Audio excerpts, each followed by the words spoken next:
ustedes, bienvenidos a esta nueva mesa de debate con el título La protección de los derechos humanos en el procedimiento especial sancionador federal y electoral, que es un tema de la mayor importancia para la justicia electoral, por supuesto.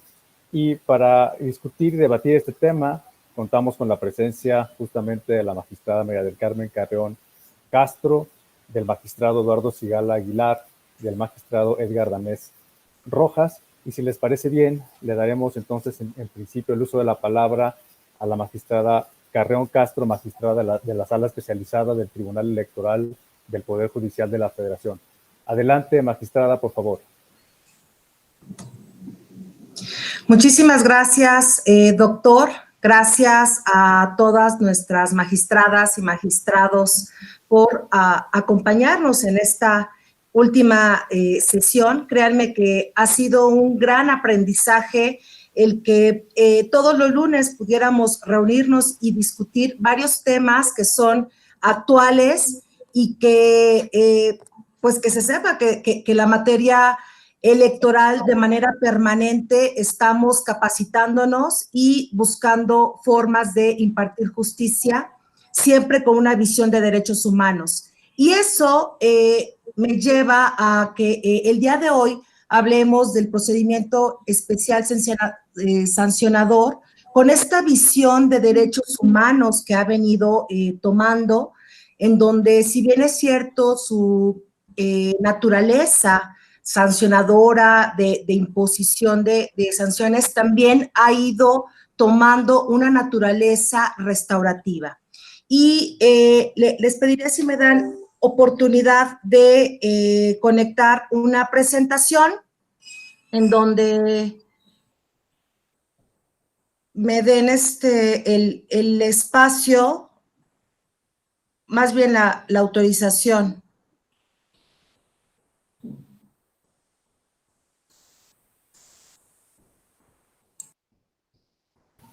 Ingenieros de Judo, ¿se nos podrían ayudar ahí a la proyección? Pongo presentar ahora. Luego un icono que dice pantalla. Sí, nada más que estoy buscando cuál es la que debo de compartir. Ajá. Supuestamente ya la puse. De verdad que todas las veces que he estado con ustedes y todavía no aprendo, qué bárbara. Ahora pedimos que nos apoyen. Ingenieros de Judo, si estás por ahí, para apoyar el procedimiento.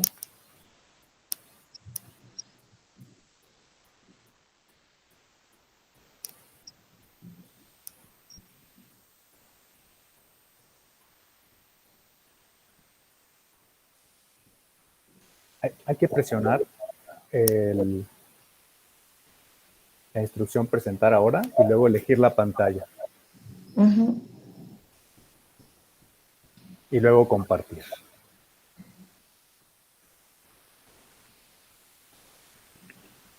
¿Se está viendo? Exacto, sí. Ahí viene. Ahí va. Ok. ¿Se logra ver, compañeros? Ahí está muy bien. Perfecto. Pues bueno, como les estaba comentando, el procedimiento especial sancionador evolucionó de ser un mecanismo para crear y cesar conductas, pasó de ser un mecanismo de control convencional y constitucional que se encamina a la protección de los derechos humanos. Con la reforma del 2014, que algunas y algunos compañeros vivimos esta transformación de esta reforma que incluso todavía continúa en desarrollo, pues las y los legisladores redistribuyeron las competencias en el régimen sancionador electoral y con este nuevo diseño legislativo, dos órganos conocen un mismo procedimiento, pero en fases procesales distintas, en donde la instrucción se lleva a cabo por una autoridad electoral de naturaleza administrativa, que es la Unidad Técnica de lo Contencioso, mejor conocida como la UTC, o los órganos desconcentrados del INE en las entidades federativas, juntas distritales y locales, y la fase de resolución e imposición de sanciones que se realiza por una autoridad jurisdiccional y que en esta recae en la Sala Regional Especializada del Tribunal Electoral. Sabemos que, si bien es cierto, no en todos los estados existe esta figura, hay 5 estados de la República en donde los soples continúan conociendo del procedimiento especial sancionador, tanto en su fase de investigación como de resolución. Y eso pues estará interesante que nos platicaran nuestros compañeros de esos estados. El procedimiento especial sancionador obedece a una necesidad de prevenir de manera eficaz y expedita conductas que pueden afectar los principios que rigen el desarrollo de las elecciones y se instaura en contra de violaciones a lo establecido en la base tercera del artículo 41 constitucional, en donde los partidos políticos nacionales tendrán el derecho al uso de manera permanente de los medios de comunicación social. Los candidatos independientes tendrán derecho de acceso a prerrogativas para las campañas electorales en términos que establezca la ley. Ahora, por violaciones a lo establecido en el párrafo séptimo del artículo 134 constitucional y el octavo párrafo del mismo artículo, en donde se señala que la propaganda bajo cualquier modalidad de comunicación social que difundan como tales los poderes públicos, los órganos autónomos, las dependencias y entidades de la administración pública y cualquier otro ente de los 3 órdenes de gobierno deberá de tener carácter institucional y fines informativos, educativos o de orientación social. En ningún caso esta propaganda incluirá nombres, imágenes, voces o símbolos que impliquen promoción personalizada de cualquier servidor público. Estoy cierta que también en las entidades federativas son de las conductas más recurrentes que se dan en los procedimientos especiales sancionadores. En contravención, también se conoce en contravención a las normas sobre propaganda política o electoral y conductas que constituyan actos anticipados de precampaña y de campaña. El compromiso que tiene la Sala Regional Especializada como un órgano de control constitucional y convencional al emitir criterios que abonan a la protección de los derechos fundamentales de las personas y reglas que permiten el sano debate en el juego democrático, nos ha llevado a emitir criterios que destacan la procedencia para conocer sobre conductas que pudieran afectar el interés superior de la niñez en el contenido de la propaganda política electoral difundida por partidos políticos y por quienes se postulan a un cargo de elección popular, así como por cualquier persona física o moral que se encuentre vinculada a los jugadores de la contienda electoral. La falta de uso de subtítulos en la propaganda que los partidos políticos difunden o a través de sus prerrogativas de acceso a televisión. También el uso de la imagen de terceras personas sin su consentimiento, la difusión de propaganda con elementos discriminatorios, el conocimiento de conductas que pudieran implicar violencia política en razón de género en contra de la mujer.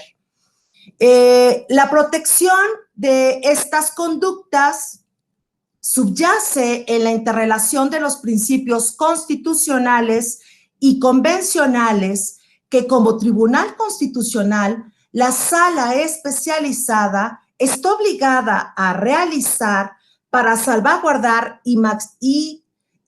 para salvaguardarla y maximizando los derechos fundamentales, entre ellos los político-electorales.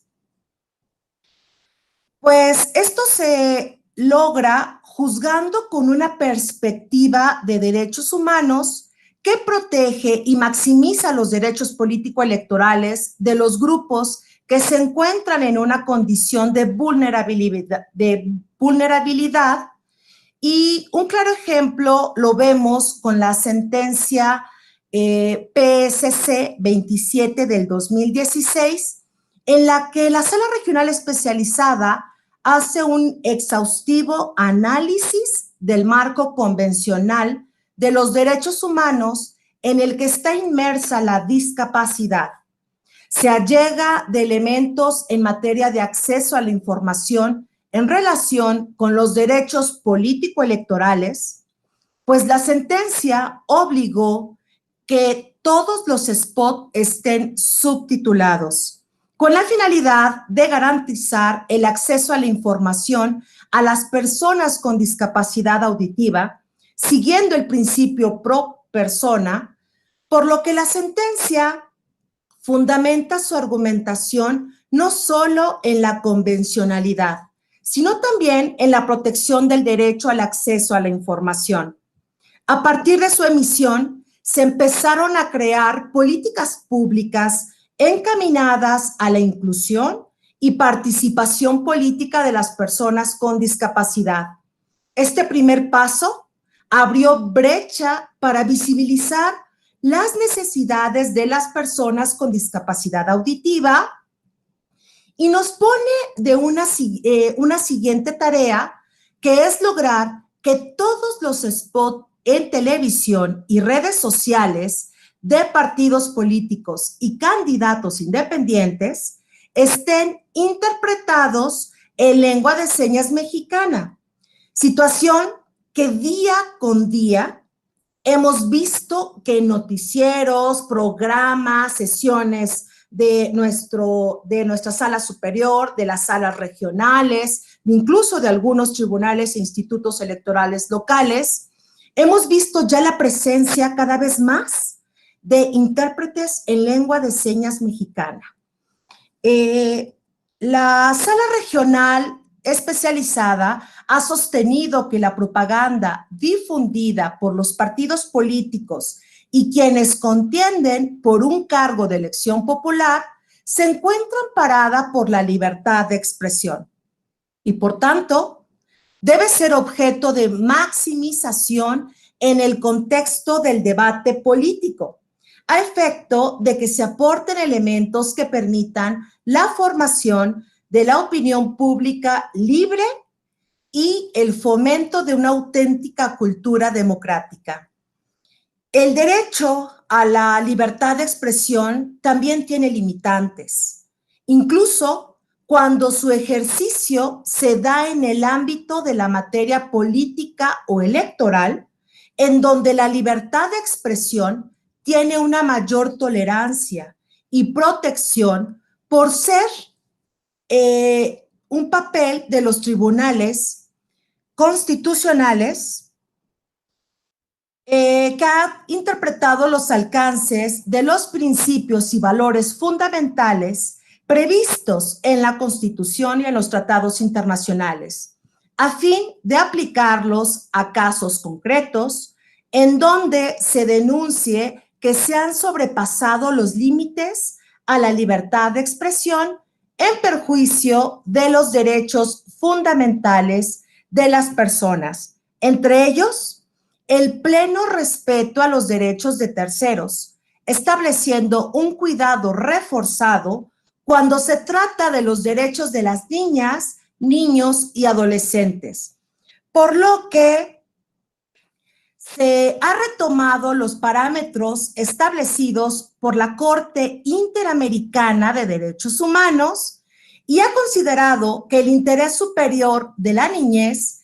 implica que el desarrollo de las niñas, niños y adolescentes y el ejercicio pleno de sus derechos deben de ser considerados como criterios rectores para la elaboración de normas y la aplicación de estas en todos los órdenes relativos a su vida.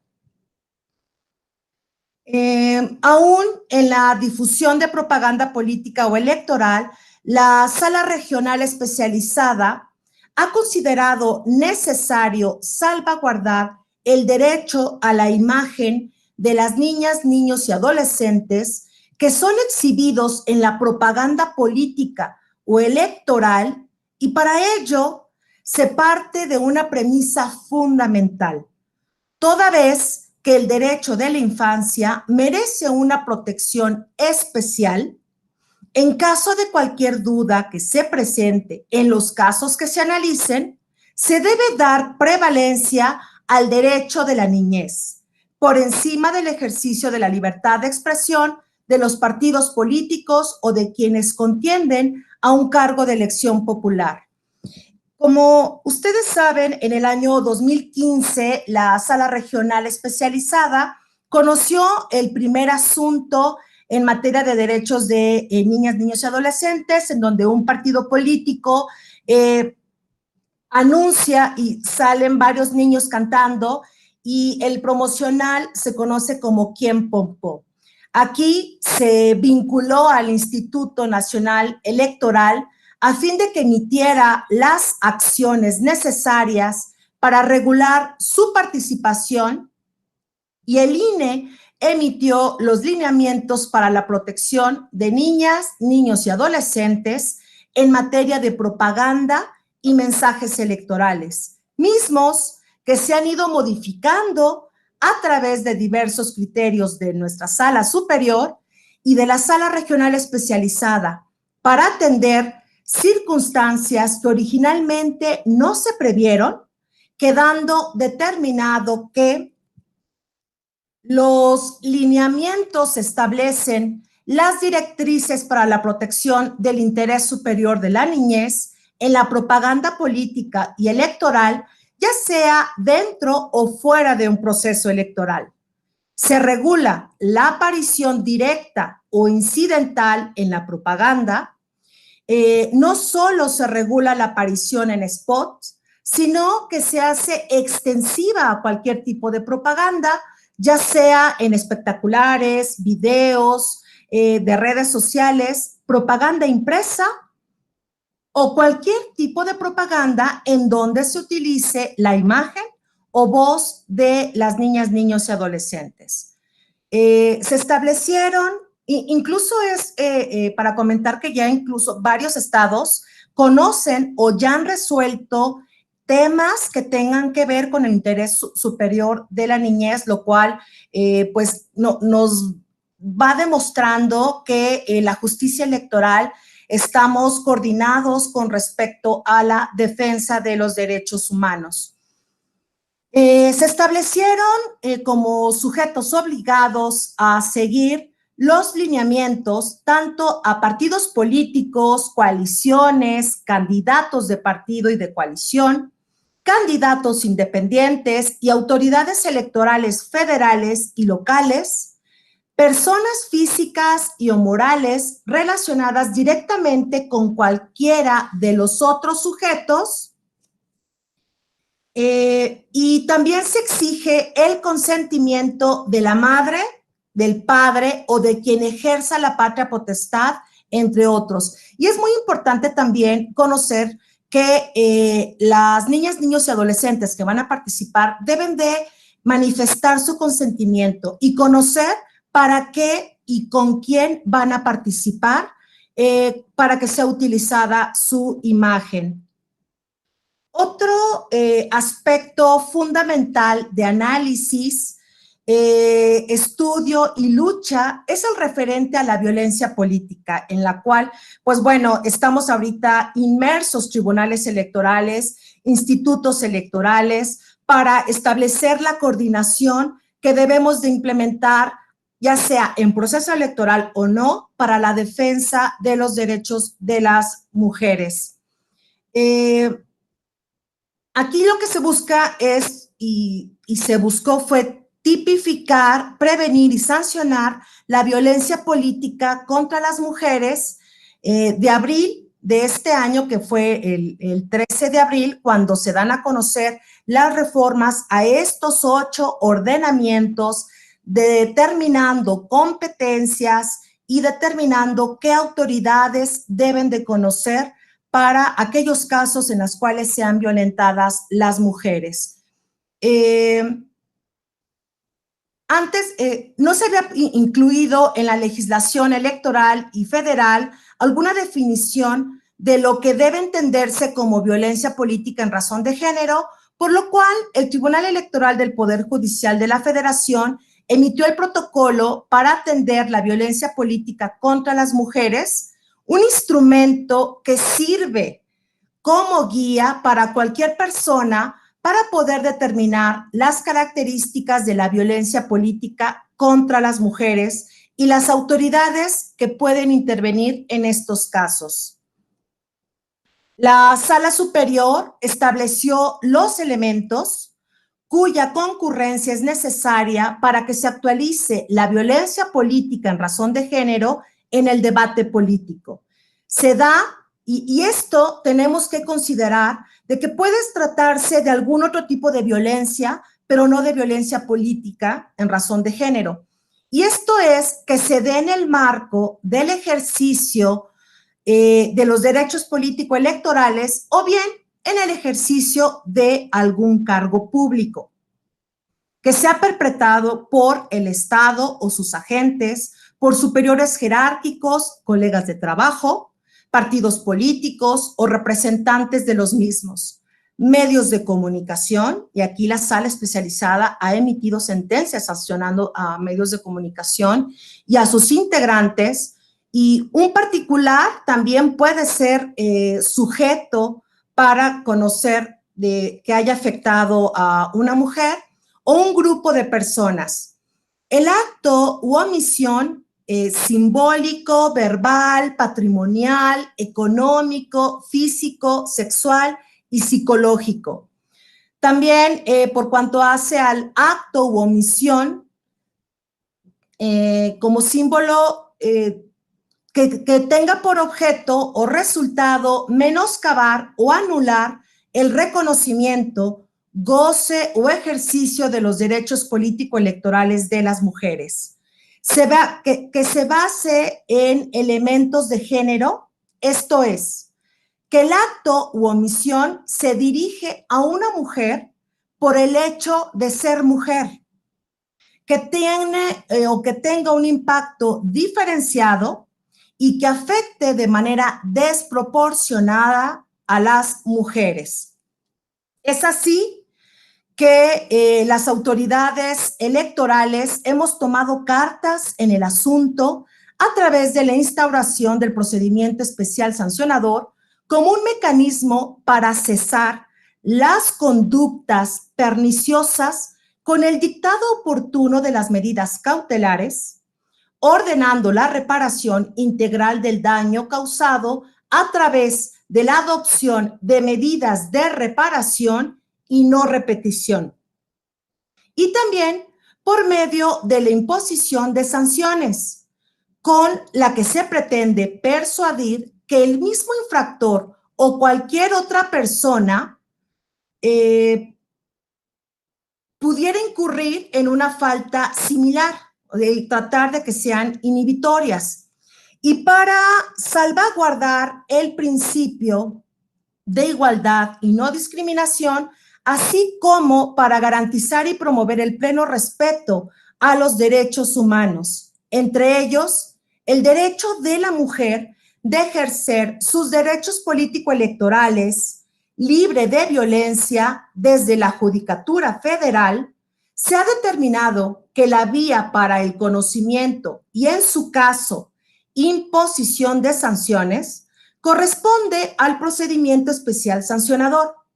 En esa lógica, la Sala Superior ha señalado que la violencia política debe ser visibilizada en las campañas electorales y la jornada electoral, pues estas deben de llevarse en un ambiente de paz y orden social para garantizar los derechos de la ciudadanía y de todos los actores políticos, razón por la cual resulta necesario que las autoridades atiendan los razonamientos encaminados a evidenciar la eventual transgresión de valores y principios fundamentales para el correcto desarrollo de los comicios en un posible contexto de violencia política. Además, la Sala Superior ha prohibido que los partidos políticos usen estereotipos discriminatorios de género en su propaganda política electoral, ya que en su calidad de entidades de interés público deben contribuir en la eliminación de la violencia y no reproducir estereotipos discriminatorios, por lo que deben orientar la construcción social de lo femenino y lo masculino, por lo que deben orientar la igualdad, el respeto y reconocimiento mutuo entre géneros. Se ha buscado y cuidado que los mensajes usados en las precampañas y campañas no sean excluyentes ni discriminatorios, pues como se ha visto, la naturaleza del procedimiento especial sancionador ha evolucionado favorablemente para garantizar el adecuado desarrollo del juego democrático, al tener mecanismos encargados de velar por qué existen las mismas condiciones para quienes participen en la contienda electoral. Este procedimiento se ha convertido en una herramienta capaz de garantizar el respeto de los derechos político-electorales de quienes contienden por un cargo de elección popular. Es un medio reparador y no meramente sancionador, habida cuenta que al emitir medidas de reparación integral ha buscado resarcir el daño causado, además de que las medidas de no repetición buscan inhibir que se cometan conductas similares. Muchísimas gracias al magistrado Felipe de la Mata, a nuestra directora de la Escuela Judicial, Gabriela Rubalcaba, y a mis compañeros magistrados, tanto Gabriela Villafuerte como Carlos Hernández, que sin ellos difícilmente podemos seguir en avanzada y podemos teniendo esta visión de progresiva de los derechos humanos, y que ahora nos hayamos percatado que el procedimiento especial sancionador ha estado evolucionando en la Judicatura Federal y de las entidades federativas, en las cuales estoy segura que mis compañeros de panel nos van a compartir. Y también gracias a la magistrada Norma, presidenta de la AMEL. Por su atención, muchísimas gracias. Muchas gracias, magistrada. La verdad es que ha hecho un recuento muy importante e interesante que ha tenido el procedimiento especial sancionador desde el 2014, 2015 para estas fechas. Y que bueno, no podría resistir yo comentar que me tocó esa etapa instauradora de la sala cuando había dudas respecto a si el procedimiento sancionador podría funcionar como instrumento de tutela de derechos. Y en ese momento los magistrados tuvieron diferentes aproximaciones para debatirlo y se consideró que habría que tomar en consideración la reforma del 2011. Y qué bueno que la sala, por supuesto, ha fortalecido esa visión y de la mano de los magistrados que la integran, de usted, ha podido avanzar esa evolución en la jurisprudencia del PES. Muchas gracias, magistrada, por este generoso recuento.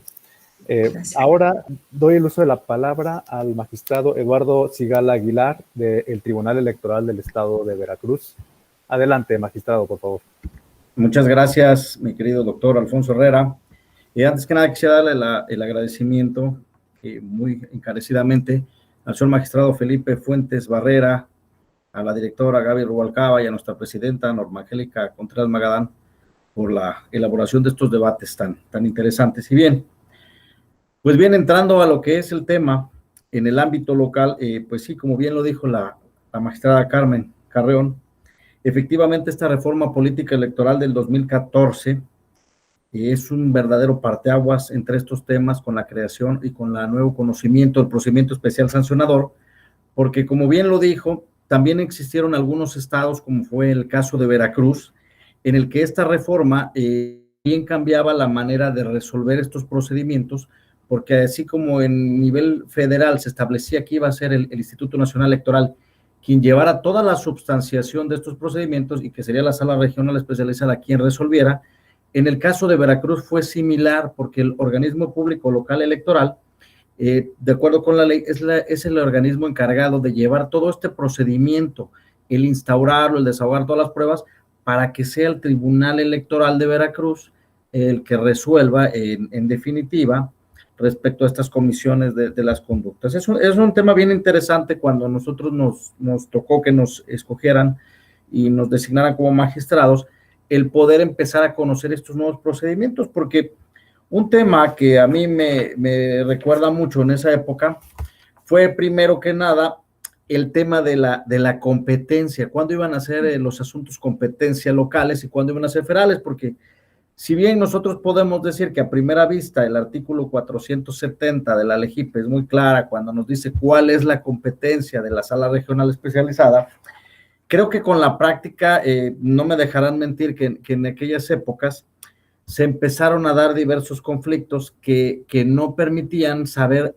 a ciencia cierta cuál iba a ser la instancia que tenía que conocer ciertos asuntos. ¿Por qué? Porque había veces que se establecía qué pasaba cuando los hechos se contemplaban como una infracción en la normativa electoral, territorialmente cómo impactaban, qué tipo de comicios afectaban, si era local o era ambos, si era una elección concurrente, cuando había una distribución de conductas ilícitas, varias conductas, ¿a quién correspondería en ese entonces ese conocimiento? Bueno, y como primer punto tenemos que en ese entonces la sala superior efectivamente emite la jurisprudencia 25 de 2015 de título Competencia, Sistema para Distribuir, para Conocer, Sustanciar y Resolver los Procedimientos Sancionadores, en donde establecía cuál sería la competencia de los tribunales locales para conocerlas. Sin embargo, desde mi punto de vista, considero que el asunto se esclarece más cuando se resuelve el famoso SUB-REP número 8, diagonal 2017, en donde ya la sala superior nos explicó de una manera un poquito más amplia y nos decía que si todas las conductas eran competencia de la autoridad local o bien de la autoridad nacional, pues obviamente tendría que ser sobre cada legislación el que la conociera.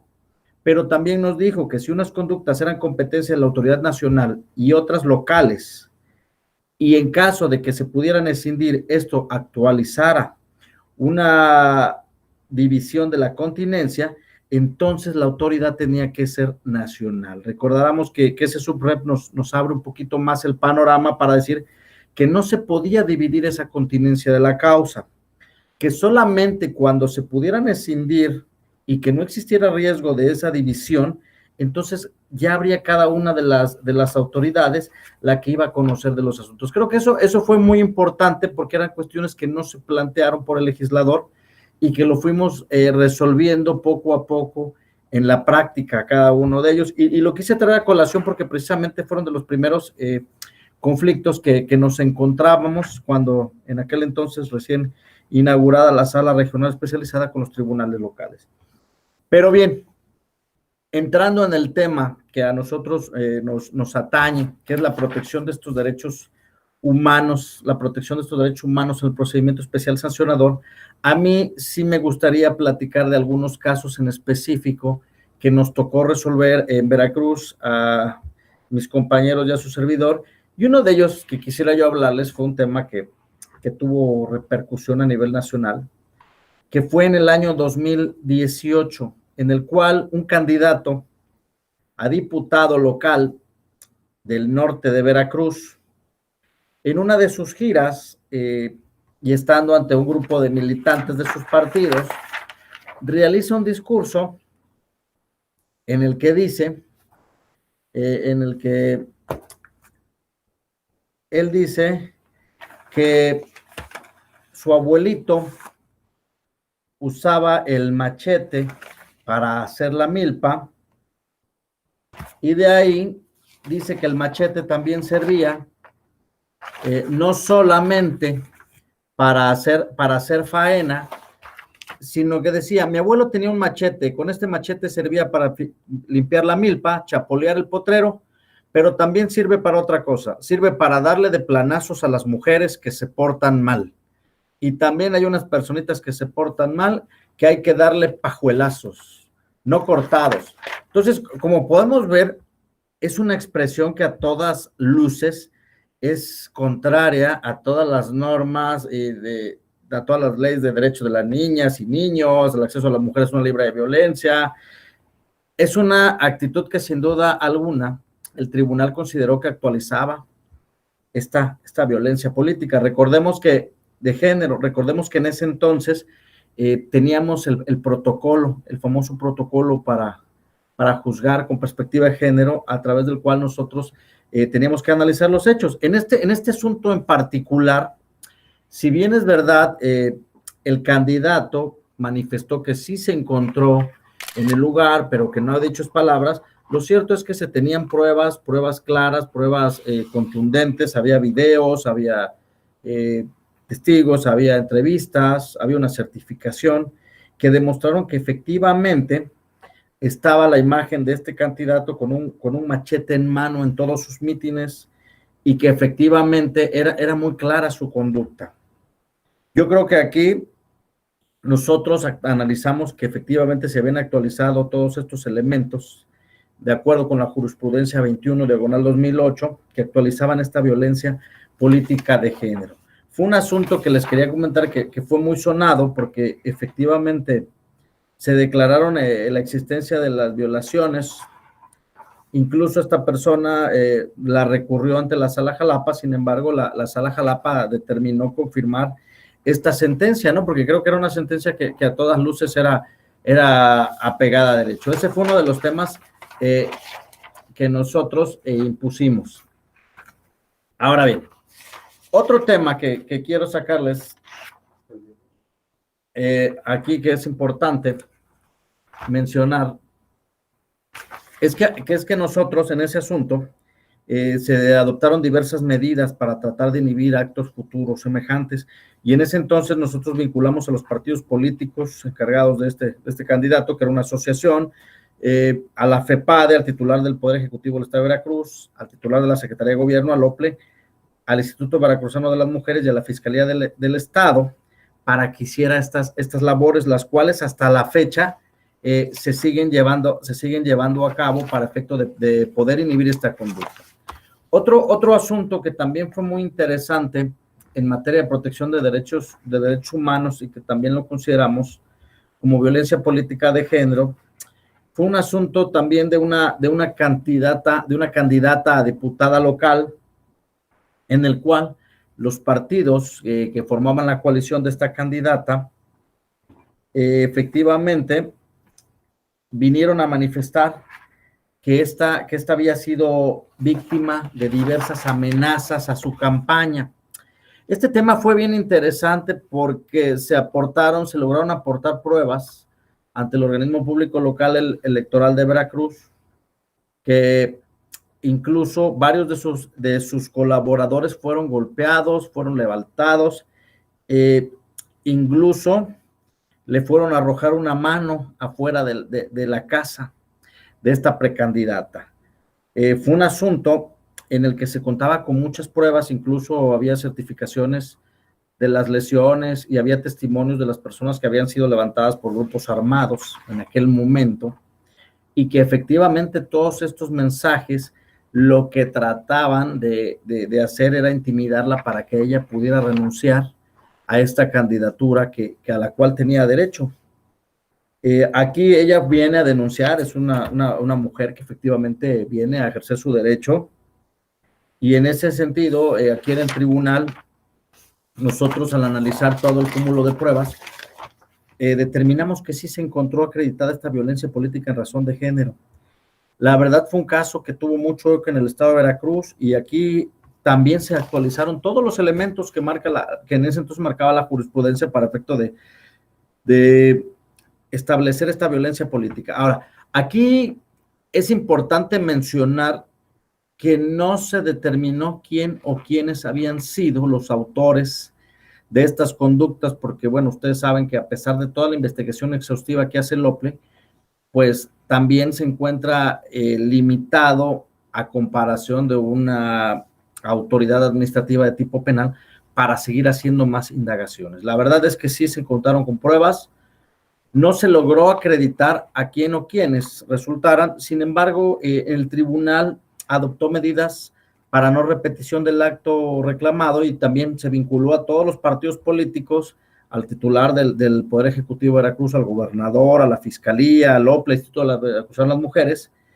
Y aquí sí quisiera yo mencionar que hasta la fecha este asunto se resolvió en 2018, sin embargo, hasta la fecha, y nosotros seguimos vigilando el cumplimiento de esta sentencia, y seguimos recabando información de todas las autoridades, atentos de inhibir cualquier conducta similar. Esto es bien interesante, porque aquí hubo otra coalición que impugnó el asunto y no prosperó. O sea, el asunto fue confirmado. Pero aquí lo importante es que han pasado ya varios años y nosotros seguimos vigilando este cumplimiento. O sea, nosotros estamos cumpliendo con esa labor, la obligación que tenemos de inhibir estas conductas para que no vuelvan a suceder, porque realmente fue un asunto muy, muy sonado, en el que, bueno, las pruebas fueron muy contundentes respecto a todo el daño psicológico que había ocasionado este grupo de personas a esta candidata, ¿no?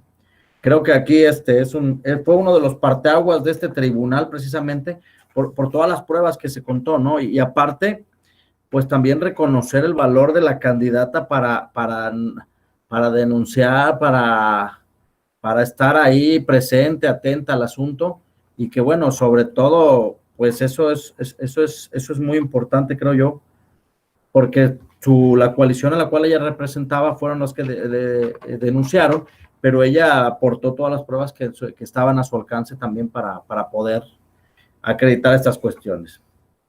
Ahora, también tenemos otro tema que fue, creo yo, de los más importantes, y que viene a colación con el tema que comentó la magistrada Carmen Carreón, que fue un asunto en donde una candidata a diputada local vino y en su red de Facebook subió publicaciones y fotografías media campaña, donde vienen imágenes con menores de edad. Esto con la finalidad de promocionar su imagen ante el electorado. Aquí otro partido viene denunciando violaciones a las normas sobre propaganda político-electoral. Aquí es un tema que, como ya lo dijo la magistrada Carmen, ¿no? Es un tema muy sensible, el tema de los niños. Y en esta ocasión, si bien la candidata, ella parecía cerca de 13 menores de edad, había 13 publicaciones, solo logró acreditar que tenían la autorización de 7 de ellos, de los padres de estos menores, para que pudieran salir en estas publicaciones. Creo que aquí ya los elementos estaban muy claros. Ella no negó los hechos, ella manifestó que sí era su red social, ella manifestó que sí había hecho las imágenes, pero desde un principio ella manifestó que contaba con los permisos. Sin embargo, cuando nosotros entramos a conocer el fondo del asunto, nos dimos cuenta que efectivamente solo contaba con el permiso de siete padres de familia. Yo creo que es un asunto muy importante, porque en este asunto se tuteló y se protegió el interés superior de los niños y de los adolescentes. ¿Por qué? Porque esta candidata no pudo probar que siguió los protocolos respectivos para que estos menores aparecieran en la propaganda electoral, y creo que al no haberse acreditado que los padres habían otorgado este permiso, pues entonces por eso se declaró la existencia de estas violaciones, la cual fue una sentencia que se confirmó por la Sala Jalapa. Ahora, también hay otro asunto que quisiera yo comentarles aquí, que se me hace muy interesante y que habla respecto al derecho de la asociación, derecho de asociación política y de cuestiones religiosas. Es un asunto en el que precisamente venían impugnando a un candidato de un partido político, porque en su propaganda este partido político tenía en sus lonas espectaculares y bardas. El partido que lo denuncia hace referencia a que este candidato hacía alusiones religiosas cristianas, ¿sí? Porque él decía que en sus lemas de campaña era el de fe, esperanza y resultado, pero que en esas lonas y en esa publicidad, esta propaganda, se utilizaba la imagen de un pez, como, no sé si han visto el pez que usan los cristianos, que se conoce como ictus o ictis. Era la imagen que parecido al símbolo del infinito, sin terminarlo. Entonces, ellos alegaban que que de esas pruebas, de esa imagen, con la propia lema del candidato, que era fe, esperanza y resultados, violaban esta normativa electoral porque se estaban utilizando símbolos religiosos. Esto aun cuando el denunciado negaba en todo momento que fuera el pez de los cristianos, que fuera el ictis. Entonces, aquí yo sí quisiera decir que para mí es un tema importante, porque en un principio el Tribunal Electoral de Veracruz consideramos que efectivamente sí se daban estas de existencia de las violaciones objeto de la denuncia, porque consideramos que sí había una connotación,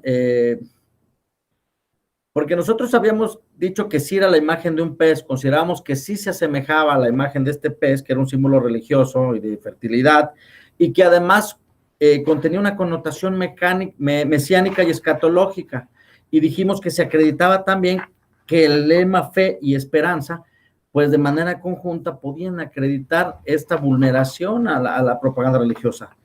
Pero aquí por eso se declaró la existencia de las conductas denunciadas y se ordenó imponer una amonestación pública contra el candidato y al Partido Encuentro Social por culpa invigilando.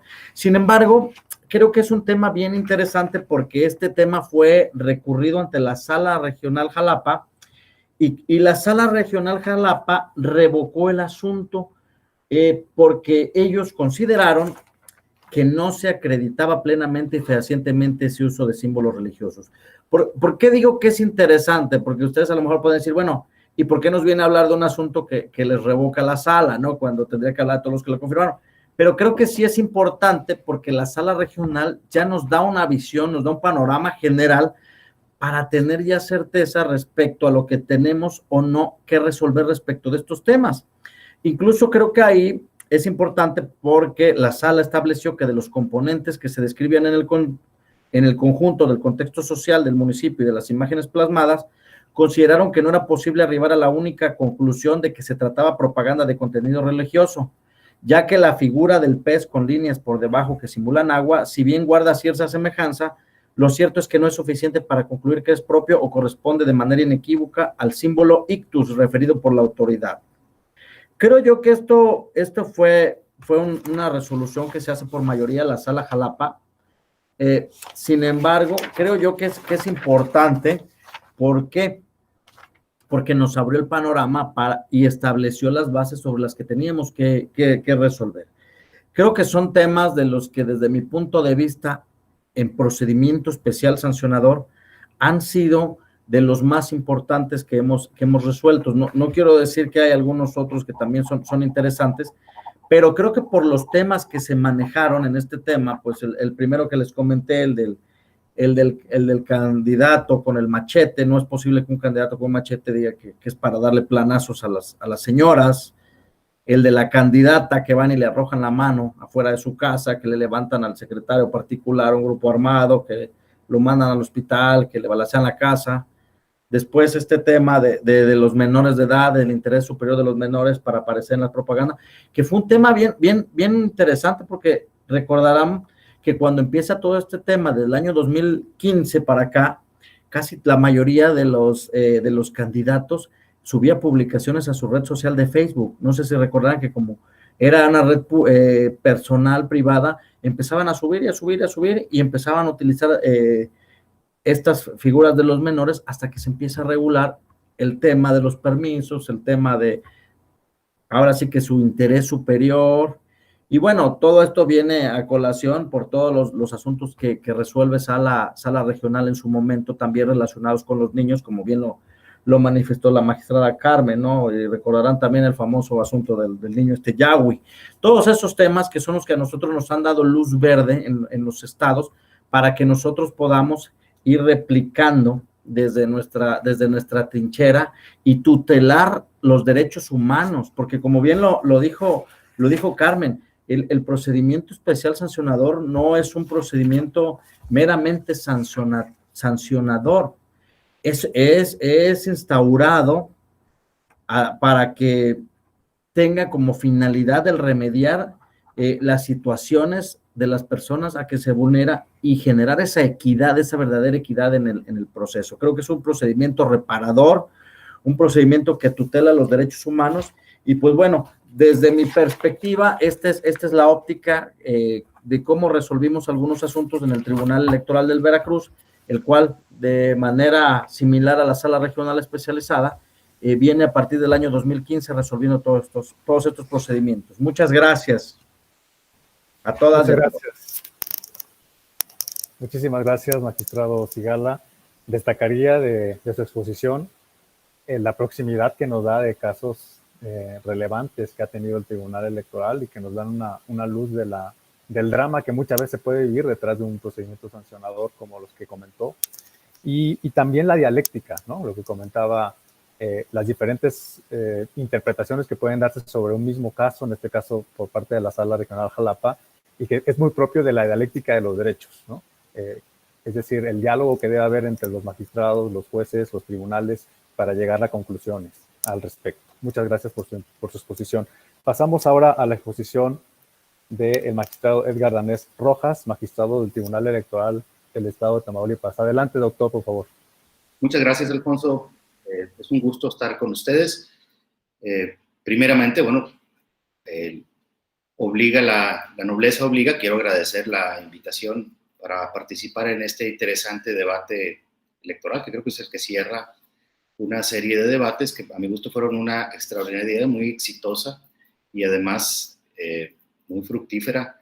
Creo que esa crisis sanitaria que estamos viviendo, bueno, algo bueno nos ha dejado es este tipo de instrumentos y herramientas que quizás si no hubiese ocurrido la contingencia sanitaria es muy probable que el día de hoy no estaríamos aquí platicándonos por este medio, aún ya habiendo existido la herramienta tecnológica. Entonces, quiero dar las gracias a la Sala Superior, particularmente a su presidente, el magistrado Felipe Fuentes, desde luego al magistrado Felipe de la Mata, que es la cabeza de todo esto, digámoslo así, la comisión que preside, a nuestra amiga Gaby Rubalcaba, que le deseamos además desde aquí una muy pronta recuperación, titular de la Escuela Judicial de la Sala Superior, también a mi amiga Norma Contreras, como siempre, Norma, todo tu empeño y la verdad es que la asociación a la que pertenecemos pues te debe bastante el esfuerzo, el cariño que le pones a cada una de las acciones. Muchas gracias, amiga, y te felicito bastante por ese tipo de iniciativas que no nada más son una idea, sino también mira una realidad. Yo quisiera, antes de entrar al tema, comentar algo que a mí me parece muy rescatable. Lo platicábamos con el magistrado de la Mata hace unos días, el asunto de cómo han ido evolucionando las normas jurídicas a nivel legislativo a golpe de tribunales. A todos nos consta cómo el tema, por ejemplo, de la paridad ha tenido una evolución tribunalicia que se ha ido reflejando progresivamente en subsecuentes reformas a la ley. Aquí veo yo que como una carreta, los caballos que van adelante vienen a ser constituidos más bien desde una especie de metáfora por los tribunales electorales en este caso, y vienen estirando a la ley. La ley ha sido más bien el espejo de los criterios que se han venido sosteniendo a nivel tribunalicio. Entonces, es interesante destacar que, por ejemplo, en el tema de paridad, ¿no?, que todos tenemos ya conocimientos amplios de la cuestión, vemos cómo juzgar con perspectiva de género ha sido el criterio recogido luego por la ley, por el legislador, para plasmarlo en las normas jurídicas. La misma evolución ha tenido el procedimiento especial sancionador, es que es la misma película. Los caballos van adelante, los tribunales van adelante, la carreta va atrás, en este caso el legislativo, recogiendo criterios, líneas jurisprudenciales que se construyen y luego las incorpora a la ley. Esta es la historia del procedimiento especial sancionador, particularmente en el tema de la protección de los derechos fundamentales. La reforma de abril pasada, a la que mi compañera Mari Carmen hacía referencia hace un momento, es un nítido ejemplo de que esto ha venido siendo así. Los tribunales han sostenido criterios y ahora ya están incorporados a la letra de la ley en materia particularmente de violencia política de género de las mujeres. La reforma de junio de este año en Tamaulipas, que bueno, fue obligada también de manera para homologar a la norma federal, obedeció también a los mismos criterios. En Tamaulipas, y yo quisiera, así como el magistrado Sigala hizo una reflexión de los criterios sostenidos a nivel local, y la magistrada Mari Carmen ha hecho una reflexión sobre los criterios a nivel federal de protección, yo quisiera ver cómo esos criterios han sido plasmados a nivel local, en este caso en Tamaulipas. Si me permiten, no venía preparado, pero les traigo unas diapositivas. Y si me permite, pues se las voy a presentar aquí para tratar de hacer y cumplir con esta encomienda. Vamos a ver. Creo que aquí debe de aparecer la diapositiva que quiero. Digo yo. A ver si se ve ahí o no se ve. Todavía no, magistrado. Ok, entonces no es aquí. A ver si. Ya saben esto. A ver, un segundito, no me tardó nada. Ahora sí ya no sé dónde estoy, aquí estoy. ¿Sí me ven o no me ven? Todavía no. Pero a mí no me ven. A ver, déjenme ver un segundito aquí. Es que yo no sé cómo recuperar la imagen.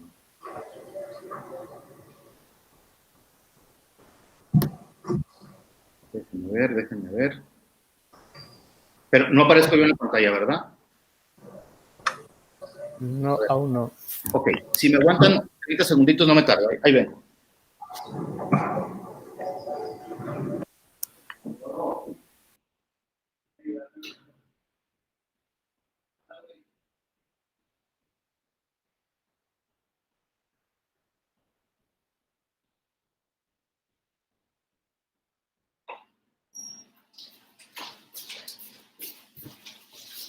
Bueno, aquí estoy de regreso. ¿Dónde el Zoom? ¿Dónde lo...? Eso es. Okay. ¿Y ahora qué hago aquí? Ahí estoy ya en pantalla, ¿verdad? No, compartir. No, todavía no. Sí. Ahí está. ¿Ya entró la presentación? Ahora sí, adelante, sí. Muy bien. Gracias. Sí se ve perfectamente bien, ¿verdad? Ahí se ve muy bien, exacto. Muy bien. Bueno, pues les presento a los ponentes del día de hoy. El magistrado Sigala, Mari Carmen y su servidor. Muy bien, pues, como bien saben, el pasado mes de abril se publicaron en el Diario Oficial de la Federación una serie de reformas a diversas leyes vinculadas al tema electoral. Si mal no recuerdo, fueron 8 cuerpos legales los que se afectaron con esa reforma. Y para ser congruente su marco jurídico con estas nuevas disposiciones, los estados de la República iniciaron también una serie de cambios en su orden electoral local. Entre ellos, pues Tamaulipas, que es el caso precisamente que quiero comentarles de cómo en Tamaulipas se movió el tema del procedimiento especial sancionador precisamente en la dirección que marcaba el marco jurídico a nivel general. Uno de los cambios más significativos de esta reforma se refieren al procedimiento especial sancionador. Este es precisamente el tema que en esta ocasión yo quisiera compartir con ustedes, porque en Tamaulipas, al igual que en el resto de las entidades del país, la transformación de este procedimiento viene a significar un gran avance en materia de protección de los derechos humanos, particularmente en favor de las mujeres. Y ese es el tema que yo quisiera aquí enfatizar. El pasado 13 de junio se publicaron en Tamaulipas una serie de reformas a la ley electoral y a la ley de medios de impugnación electorales, que, como ya dijimos, tienen como propósito armonizar la norma local con la general, particularmente en lo que al procedimiento especial sancionador corresponde. Los siguientes son algunos de los cambios más significativos en la legislación de Tamaulipas. Fueron muchos, pero aquí vamos a ver brevemente solo algunos que se puedan destacar. El primero de ellos, por fin, se incorpora el lenguaje incluyente en todo el texto de la ley. Esto ya era un reclamo en voz alta, y bueno, pues por fin ya lo tenemos incluido este lenguaje en nuestra legislación. También se establece como obligación de los partidos políticos la observancia de la paridad de género en la integración de los órganos internos, así como en la postulación de candidaturas, debiendo hacer públicos los criterios para lograr este fin. Como pueden ver, aquí este asunto de la autonomía que tienen y esta autogobernanza que tienen los partidos políticos, pues viene a pasar en un segundo plano.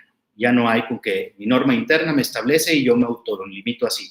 No, ahora la ley les obliga a la paridad de género en la integración de los órganos internos, especialmente en este tipo de comisiones que tienen como propósito la selección de las candidaturas, en donde pues ya saben, no se daba la paridad y ahora ya es obligatorio. Y ahora también pues la postulación, desde luego, que es letra constitucional. Se establece además en la legislación positiva la obligación de los partidos políticos de observar la paridad de género en el registro de todas las candidaturas. Son obligaciones que estaban en otros cuerpos legales. Se establece la integración paritaria de los órganos responsables de la conducción y vigilancia de los procesos internos para la selección de candidaturas de partidos políticos. Se establece la integración paritaria del Consejo General del Instituto Electoral de Tamaulipas, el IETAM, y se incorpora a sus fines el garantizar la paridad de género y el respeto de los derechos humanos de las mujeres en el ámbito político electoral.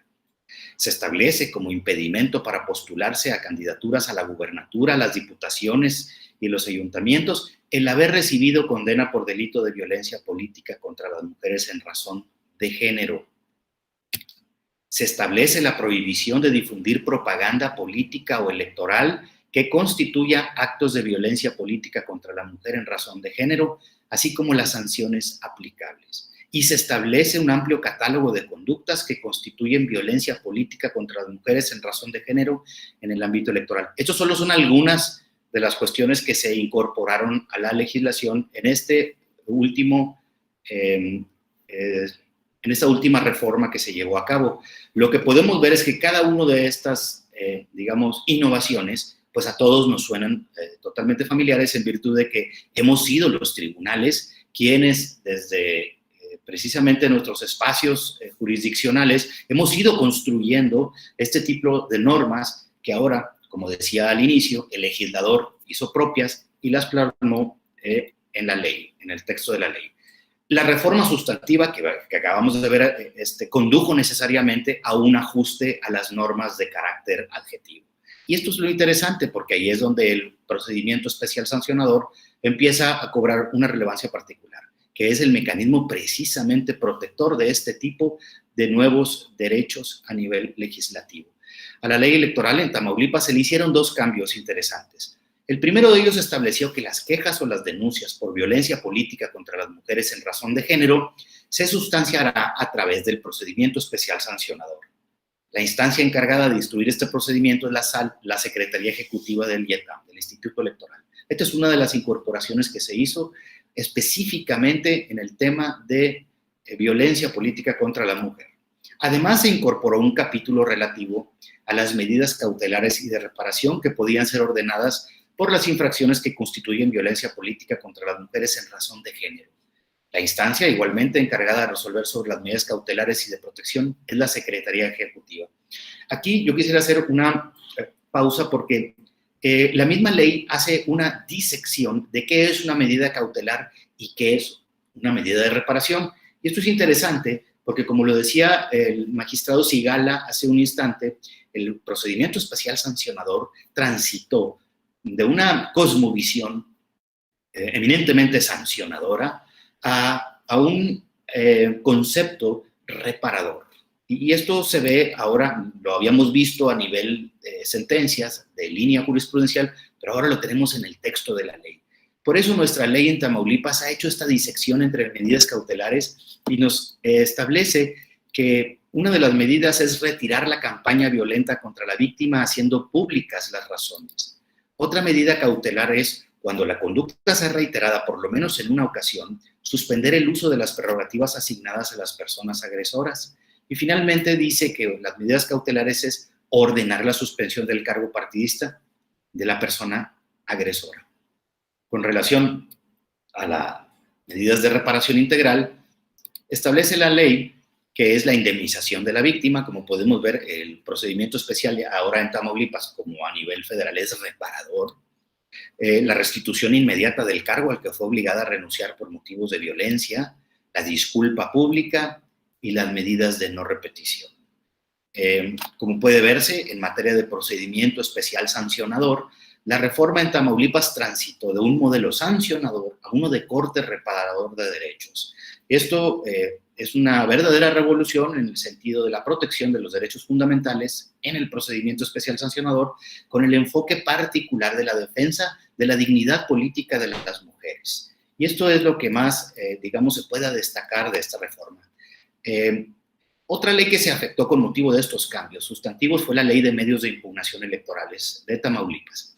Al respecto, la reforma establece que el recurso de defensa de derechos político-electorales del ciudadano puede ser promovido cuando se considere que se actualice algún supuesto de violencia política contra la mujer en razón de género. Esto significa que, además del procedimiento especial sancionador, el recurso de defensa de derechos político-electorales también es una vía para la defensa de este tipo de violencia. Y aquí quisiera hacer una precisión. Esta palabra de recurso de defensa de derechos político-electorales, bueno, pues así le llama la legislación de Tamaulipas.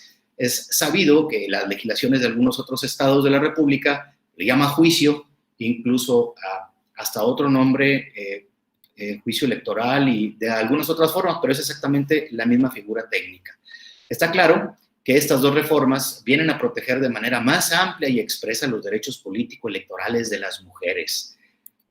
Así vista la reforma, en Tamaulipas es un gran paso, porque de ahora en adelante las determinaciones de las autoridades electorales locales, tanto administrativas como jurisdiccionales, tendientes a proteger los derechos político-electorales de las mujeres, particularmente en materia de violencia política de género, ya no estarán fundadas solo en los criterios judiciales como lo veníamos haciendo ordinariamente, a base de sentencias y a base de criterios y de una línea jurisprudencial que incluso se construyó de una forma muy coherente y muy sólida desde la Sala Superior, aunque como lo he dicho en otras ocasiones, también con criterios sostenidos originariamente en los tribunales locales. Y aquí yo quisiera llamar la atención a que el mérito de la línea jurisprudencial normalmente no se destaca en la resolución final, que es la que hace, digamos, letra genérica.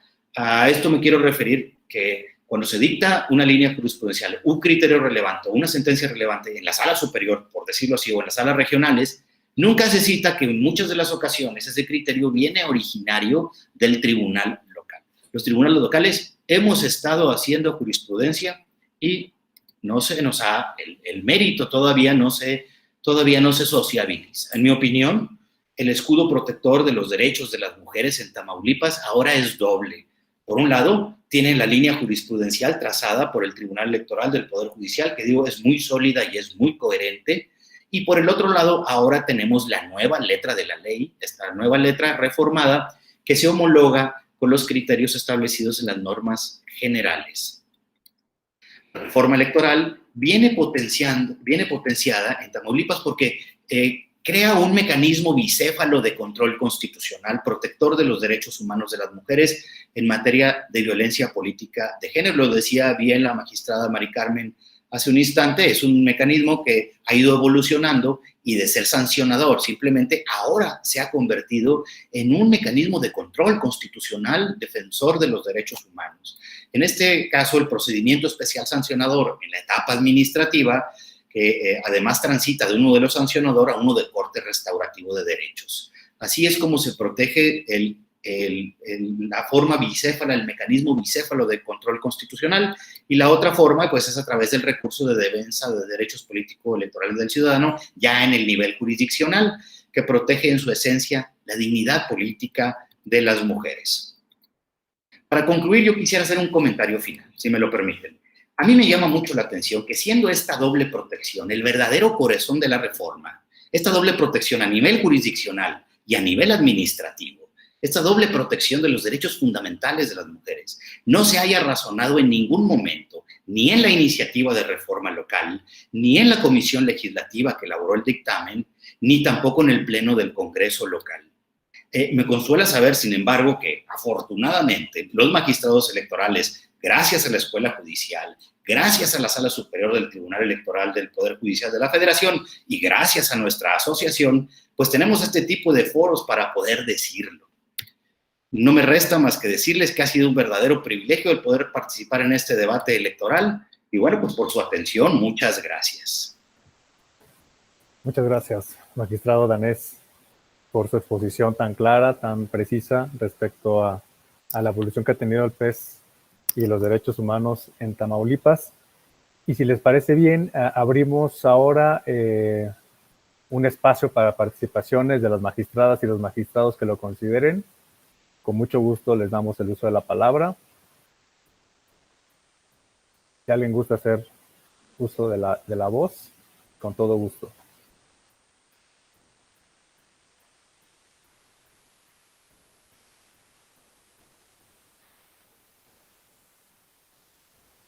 ¿No?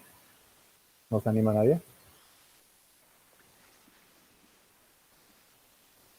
Doctor, si me permite. Adelante, adelante, por favor. Magistrado Ramírez, adelante. Bueno, antes que todo, un gusto saludarlos de nuevo a todas y a todos. Maravillosa, como siempre, la posibilidad de coincidir en este espacio y pues dinámica y gentil la conducción del doctor Herrera, así como muy puntual las participaciones de los magistrados Danés y Sigala. Y bueno, definitivamente destacadísima la participación de nuestra querida amiga, la magistrada Mari Carmen Carreón. Creo que nos ha servido mucho esta sesión para encontrar un panorama muy interesante de cómo es la situación del procedimiento especial sancionador a nivel del país y sobre todo ver peculiaridades en los estados. Mari Carmen de alguna manera hizo el énfasis en la situación que refiere a la armonización que tenemos en cierne en todo el país. Al momento van aproximadamente 18 estados y del poder que ha alcanzado ya el procedimiento especial sancionador para hacer no solamente un procedimiento que suspende, sino también que restaura y un procedimiento que ofrece mayores seguridades para todas y para todos. Insisto, muy buenas también, nos interesa mucho saber lo que está pasando en los estados y los ejemplos que ha puesto el magistrado Sigala y también de pronto de diferencias entre lo que resolvió el Tribunal de Veracruz y lo que acordó la Sala Jalapa. Es importante, como él dijo, para orientar en momento dado criterios y ser muy cuidadosos a la hora de construir este tipo de procedimientos. El magistrado Danés tiene razón y en alguna ocasión ya lo habíamos comentado también con el magistrado de la Mata y el magistrado Fuentes, la necesidad que hay en un momento dado para realizar tal vez algún curso especial, y aprovecho, doctor Herrera, que está usted aquí, respecto de las líneas jurisprudenciales, cómo se van construyendo, cómo se van consolidando y, por supuesto, tomar en cuenta las que han salido de la Sala Superior y que de nuevo se han sido invocadas aquí, particularmente aquella que tiene que ver, por ejemplo, con el uso de símbolos religiosos en la propaganda electoral y que ha sido definitiva para orientar a muchos tribunales.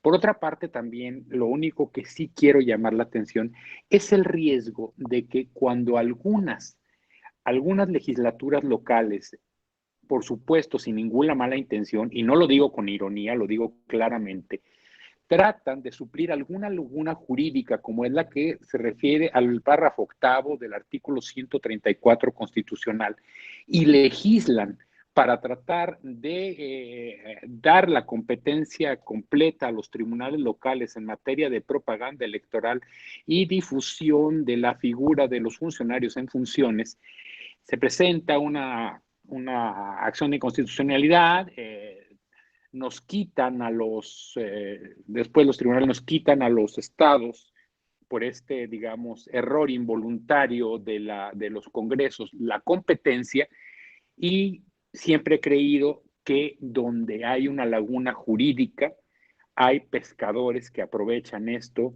y justos que se ahogan. Y es el caso justamente cuando hemos llegado a la tristeza de que en casos como en el estado de Campeche o en el estado de Chihuahua, cuando el artículo 134 constitucional, párrafo octavo, enfrenta una controversia constitucional y nos quitan la competencia, es una arena maravillosa, quienes están buscando cualquier opción para violar la ley y aprovechar y alterar la falta de equidad en la contienda lo hagan.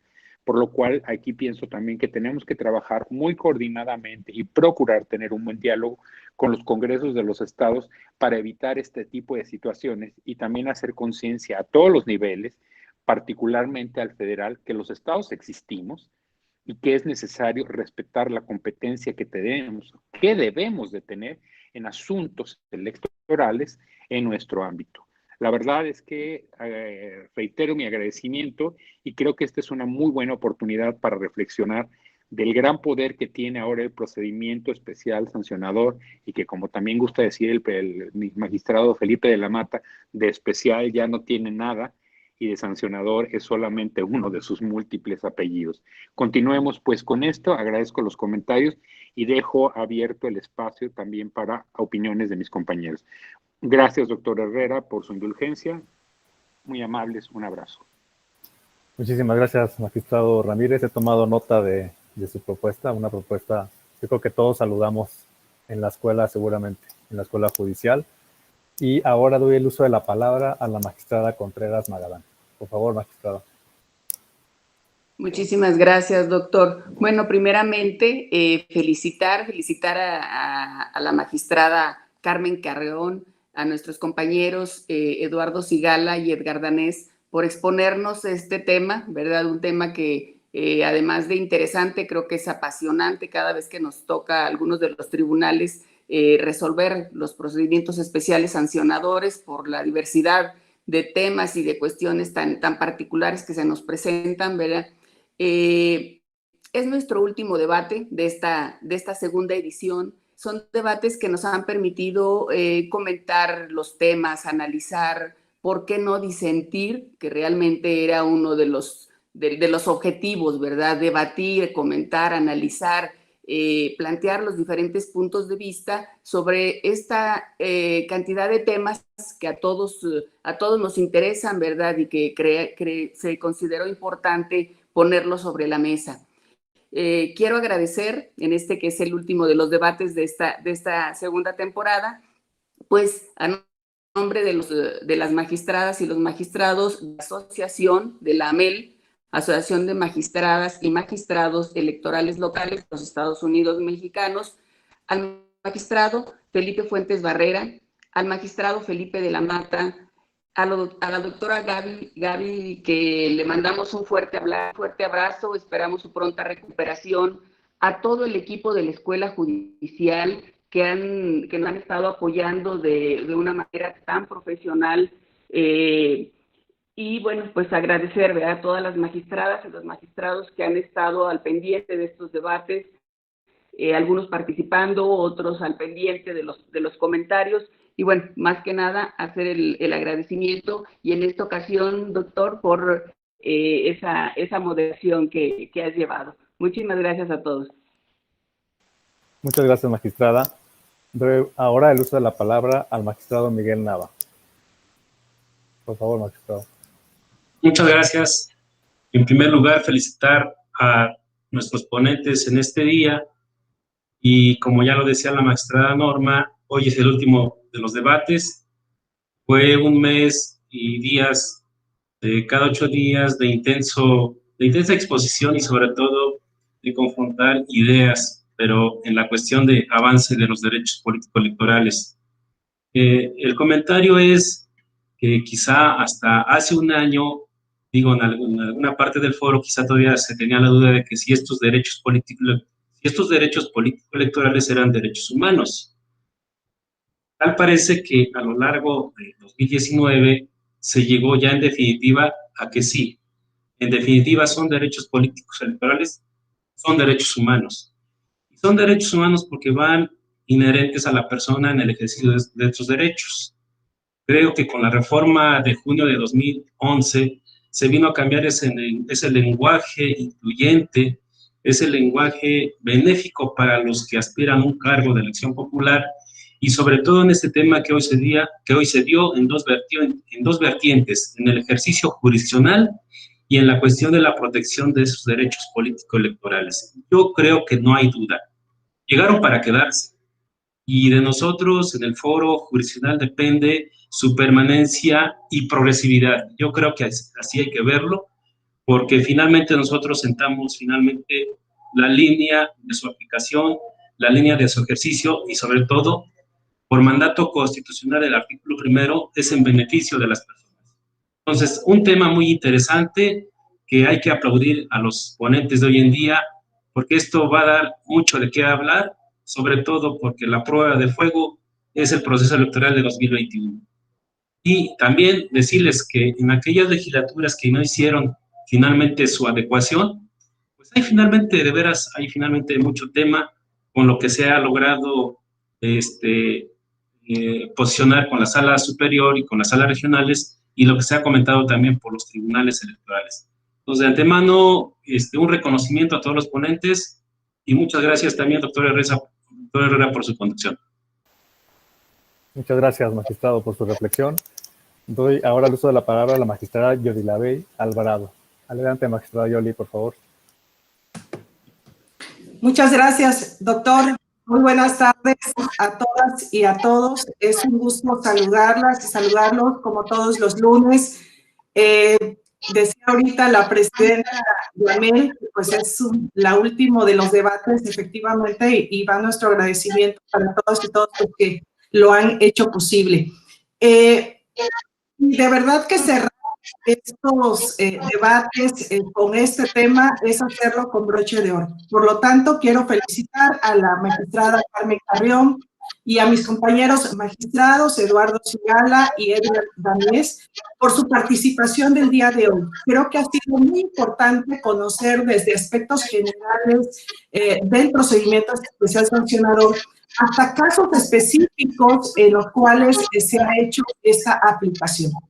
Y como vemos, el tema amerita muchísimo análisis. Surgen diversos cuestionamientos, más aún con la implementación de las últimas reformas en materia de violencia política contra las mujeres en razón de género. A la vez establecido ya como una de las guías para efectos de presentar estas denuncias, que ya se ha hablado por parte de la y los ponentes. A mí me llamó mucho la atención el comentario que hizo nuestro compañero magistrado Eduardo Sigala en relación a la jurisprudencia, si no me recuerdo, creo que es la 25 de 2015, donde, como bien refirió, habían dudas respecto a las delimitaciones de las competencias.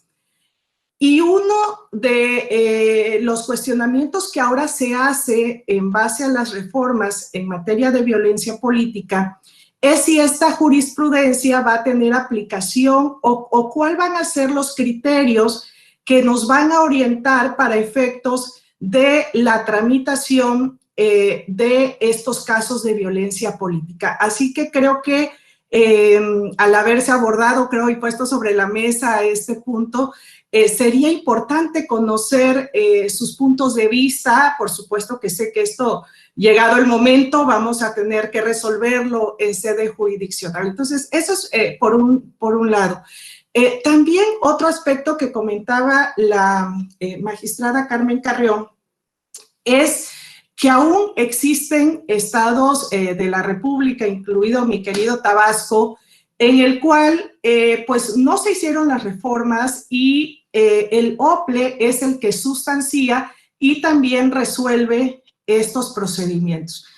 Tamaulipas, tengo entendido, aun y cuando reformó, tampoco estableció ya la competencia del tribunal, sino creo que quedó en sede del OPLE. Digo, ahí mi compañero Edgar Danés podrá quizás puntualizar al respecto. En cambio, Querétaro, que tenía esta forma de que el OPLE era el que conocía de sustanciación y resolución, sí hizo la modificación. Entonces, en esta situación que se encuentran varios estados, en los cuales los OPLE son los que van a llevar a cabo pues todo el procedimiento y nosotros conocemos simplemente a través de la apelación. Y por otra parte vamos a conocer los JDC. Entonces, han generado, reitero, y por eso digo siempre cuestionamientos, se tendrían que acumular, cuáles serían las perspectivas que se tendría por parte de los tribunales para conocer, en el caso de vía apelación, y por otra parte estar sustanciando a través del juicio de la ciudadanía también las demandas que se presenten. Creo que ya ha quedado un poco más claro el tema de si se podrían presentar de manera simultánea, porque también ese era otro tema de si se tenía que esperar el procedimiento especial sancionador y después acudir al tribunal para presentar el JDC. Se ha dicho que en el caso del PES, pues tiene como finalidad conocer las conductas lícitas o ilícitas y establecer una sanción, y que no implica que no pueda presentarse el JDC que va orientado a la restitución de derechos político-electorales. Entonces, bueno, para no alargarme y solamente poner ahí algunos temas que los ponentes y la ponente creo que han desarrollado de manera excelente, me gustaría conocer su punto de vista, porque creo que ahí están los temas que hoy en día, tanto a quienes estamos en el ámbito jurisdiccional, nos generan algunas dudas, como también, por supuesto, a las consejeras y consejeros de los distintos OPLES, que también pues van a tener que llevar a cabo la sustanciación de estos procedimientos especiales sancionadores. Muchas gracias por su atención y pues esperamos sus comentarios muy atentamente. Muchas gracias, magistrada. Pues si gustan, doy ahora el uso de la palabra de manera inversa a las intervenciones para recoger las opiniones de nuestros ponentes. Magistrado Danés Rojas, por favor, tiene el uso de la palabra. Con mucho gusto, gracias, Alfonso. Sí, me llama interesantemente la atención el comentario de mi compañera Yolida Bey. Efectivamente, en Tamaulipas está la antigüita la ley, ahí sí no la cambiaron. Sigue el órgano administrativo, en este caso el IETAM, pues es el responsable de integrar y instruir, dictar medidas de apremio en todo el procedimiento especial sancionador, y evidentemente el tribunal conoce, pero pues a través del recurso de apelación. Como bien dices, ese mecanismo no se modificó, quizá porque no me preguntaron los legisladores y no les hubiera sugerido que modernizáramos la norma. La verdad es que eso de ser juez y parte, pues a veces no es lo más recomendable. Pero bueno, pues ¿qué le vamos a hacer? Lo que sí es que creció la reforma en Tamaulipas en materia de protección de los derechos de las mujeres. Eso sí, hay que destacarlo, que era precisamente la intención. Y hay otros asuntos que quedaron en el tintero también. Este es uno de ellos, ¿verdad? Los demás no tienen conexión con el tema, por eso no creo que sea momento para mencionarlos, quizá en otra ocasión. Quiero destacar mucho además el hecho de que los tribunales locales hemos estado construyendo jurisprudencia y reitero, no se nos ha reconocido el mérito. Muchos de los criterios de manera embrionaria han ido evolucionando desde el tribunal local, luego las salas regionales y finalmente la sala superior, pero son criterios locales. Y evidentemente, pues ahí no aparecen los derechos de autor, ¿verdad? En las sentencias y en las líneas jurisprudenciales dictadas por la jerarquía jurisdiccional. Sin embargo, bien es sabido que muchos temas, el tema de la paridad, por ejemplo, el tema de la defensa de los derechos de los menores, el tema de uso de símbolos religiosos, los derechos que procura ahora el procedimiento especial sancionador, no me van a dejar mentir ustedes, lo vemos cotidianamente, tienen muchos criterios que se sostienen en las esferas superiores, en el origen en los tribunales locales. No estaría mal algún día de estos hacer un libro en donde se diga todo esto se dijo abajo y luego se refrendó arriba. Está llena la historia de criterios locales que se transforman embrionariamente, se convierte la oruga en una mariposa hermosa y después hasta va a dar al texto de la ley los criterios que hemos sostenido como tribunales locales. Es una, les digo, honor a quien honor merece, nada más reconocer, ¿verdad?, que con eso luego la idea esta que traían de afectar la existencia inclusive de los tribunales locales, se insistió mucho el año pasado que habría que hacer ahí una purga, una limpia y todo esto. Bueno, pues evidentemente no se sostiene esa propuesta en virtud de que hemos sido el origen, los tribunales locales, de muchas de las construcciones teóricas y de las líneas jurisprudenciales que se sostienen tanto en las salas regionales como en las salas superiores. Era algo que yo quería matizar. El caso del procedimiento especial sancionador es uno de los más brillantes ejemplos. Bueno, quería nada más dejar en claro eso. Me da mucho gusto verlos, saludarlos. Espero pronto poder hacerlo de manera presencial, que ya pase todo esto. El calor humano, el trato personalizado, yo creo que es insustituible. La tecnología nos ayuda, nos aproxima, pero no nos acerca. Nada más nos podemos ver sin podernos tocar. Les deseo mucho éxito en todo lo que están haciendo. Cuídense mucho, por favor. El tema es serio allá afuera. Y muchas gracias, presidente. Muchas gracias, Alfonso, por tu conducción. Les mando un abrazo a todos, muy afectuoso. Al contrario, muchas gracias, magistrado. Ahora doy la palabra al magistrado Eduardo Sigala, por favor, magistrado.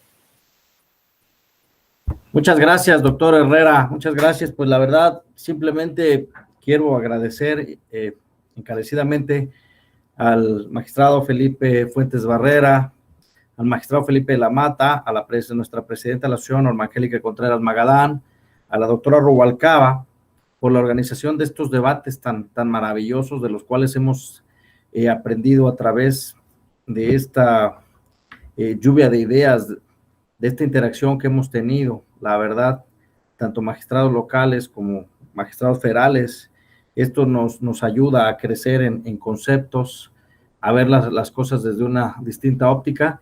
Y pues la verdad también al doctor Herrera agradecerle como siempre su amable apoyo en estos eventos. Creo que cada vez vamos sacando más, vamos abonando a esta justicia electoral en lo que es esta tutela de los derechos humanos y en todo lo que es la materia electoral. La verdad, quiero agradecerles, espero no haber sido muy aburrido y pues bueno, aquí estamos a la orden. Muchas gracias, un fuerte abrazo a todas y a todos. Al contrario, muchas gracias a usted, magistrado Sigala. Y para cerrar con broche de oro, concedo el uso de la voz a la magistrada Carreón. Adelante, magistrada, por favor.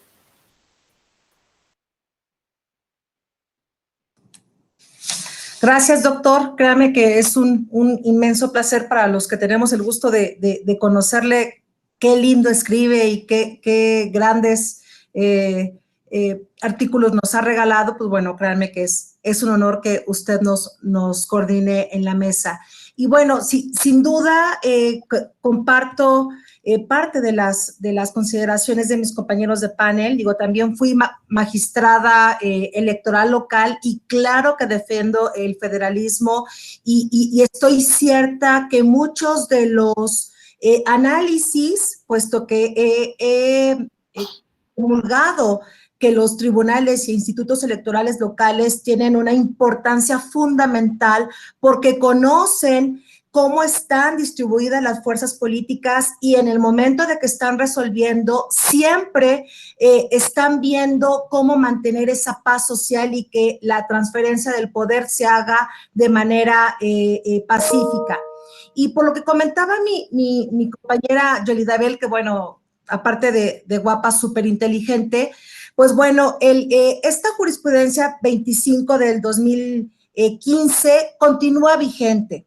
Estoy cierta que todavía esta reforma del 13 de abril del 2015, de este año nos demanda mucho análisis y nos demanda mucho aspecto de convencionalidad y que pongamos mucha atención. El aspecto de la competencia todavía ha sido un tema y nosotros lo vivimos mucho en la sala regional especializada y hay ya criterios que nos han dado un poco de luz, en donde tenemos que poner mucha atención el saber de estas conductas que estamos conociendo, en qué proceso electoral están interfiriendo, ¿no? Si el candidato, o sea, no por el simple hecho de que sean diputados federales, la competencia va a ser federal, porque puede ser una autoridad federal, pero estar interfiriendo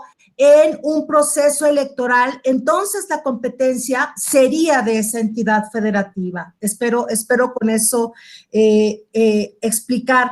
Y igual que Yoli, también a mí me brincaba que el magistrado danés, pues bueno, qué bueno que ya nos aclaró que efectivamente, si bien es cierto, se avanza en el procedimiento especial sancionador en Tamaulipas, no del todo, porque continúa con el conocimiento la autoridad administrativa electoral sin conocer el tribunal electoral. Y bueno, nada más se convierte igual que Tabasco, Chiapas, Tamaulipas y Sonora, que son los estados que desafortunadamente no han hecho esta armonización y le robamos y los tribunales electorales se convierten en el aspecto de apelación y las salas regionales, pues bueno, también van conociendo de cómo se van resolviendo. Entonces,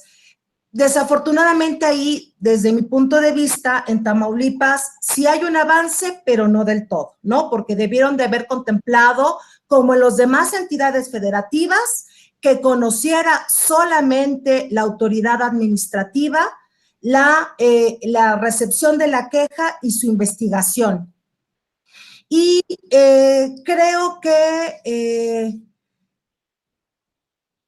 el tema de la competencia, pues bueno, siempre hemos visto que estas estén vinculadas con la violencia política de género, deben de analizarse los elementos de la jurisprudencia y clarificar que que no solamente estén contemplando el qué proceso electoral vaya a estar interfiriendo. Y también creo que debemos de verificar si en el caso la infracción está prevista en la normativa electoral local, si la conducta impacta en el proceso electoral local de manera que no se encuentre vinculada con un proceso electoral federal y si la conducta se acota al territorio de una entidad federativa, que era lo que les comentaba, y si no se trata de una conducta ilícita que le corresponda de manera exclusiva conocer a la autoridad electoral nacional, que en el caso de la violencia política por razón de género, pues no lo es, ¿no? O sea, sabemos que el tema de radio y televisión, pues bueno, sí es un tema más federal, pero aunque ustedes no lo crean, nos llegó un asunto el año pasado en donde había resuelto un tribunal electoral local, radio y televisión. Entonces, pues bueno, aunque se ría, magistrado, créame que sí está ese antecedente y bueno, aunque uno pensara que están como muy delimitadas las competencias, no es el caso. Entonces, yo sí celebro que estemos teniendo esta vinculación, esta retroalimentación de manera permanente y que la función de las asociaciones de magistrados, de consejeros electorales, nos permitan seguir intercambiando ideas porque cada entidad federativa tiene una particularidad que debemos de respetar y que debemos de tener mucha claridad las autoridades federales, ¿no? Entonces, espero haber podido atender la pregunta de mi querida Yolida B. Y de veras fue un honor el haber podido compartir este panel con mis compañeros, y de veras agradezco la oportunidad que aun y cuando sea a la distancia y por los medios tecnológicos, pueda estar con mis compañeros magistrados electorales de las diferentes entidades federativas, y aun y cuando no escuche una disertación del doctor Alfonso Herrera, pues bueno, siempre es un honor tenerlo presente. Muchas gracias. Al contrario, magistrada, muchísimas gracias por su intervención. A todos los participantes, a los ponentes, a las ponentes, muchas gracias a nombre del presidente de la Sala Superior, del magistrado Felipe Fuentes Barrera, del magistrado Felipe de la Mata Pizaña, de la doctora Gabriela Rubalcaba, titular de nuestra Escuela Judicial, del mío propio. Agradecemos a todos, a la presidenta de la asociación, a la magistrada Norma Angélica Contreras, todo el apoyo, toda la coordinación, toda la organización, el ímpetu para hacer posible estos espacios. Creo que se cumplieron los objetivos, ya lo señalaron los magistrados y las magistradas, de reflexión, de debate, y esperemos que no sea en efecto la última, pero bueno, sí de este ciclo de debates. Esperamos, por supuesto, seguir hacia adelante con la Escuela Judicial para mantener esas actividades y continuar estas reflexiones. Muchas gracias a todos, y bueno, pues no queda más que darnos y darse a ustedes mismos, magistradas y magistrados, un fuerte aplauso para todos ustedes. Un gusto, gracias, Alfonso. Gracias, es un gusto enorme saludarlos. Buen lunes y mejor semana a todas y a todos. Gracias a todas. Adiós. Felicidades, lindo día.